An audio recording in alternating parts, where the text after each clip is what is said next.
Visual segment delete tool is beneath the crop tool, which is the third one. Can you see it? Visual segment tool. So what is it for? Page down. It's used to remove overlapping segments in objects. Can you check more information here? So it's very clear and easy. So page down. So let's go there.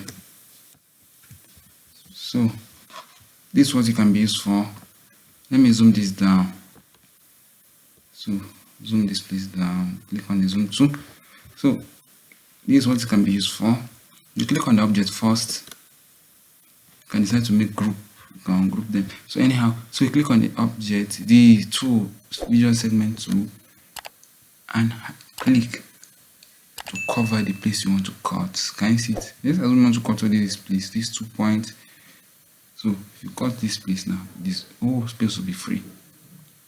So if you cut this one too, if I don't want to cut this place too, cut this one, I want to cut this one too, you cut it.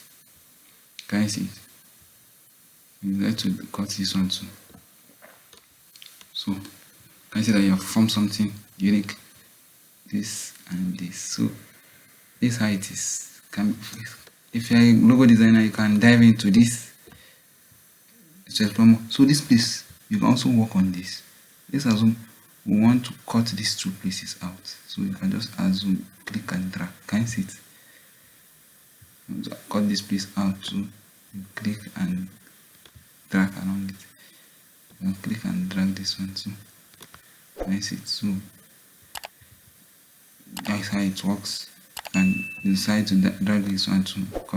It's similar to the shape builder tool on Adobe Illustrator.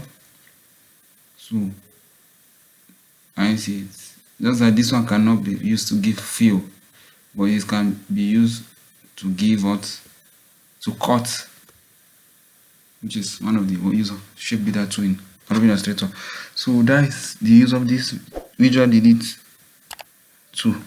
So let me zoom to page. So this of the tool. You're welcome.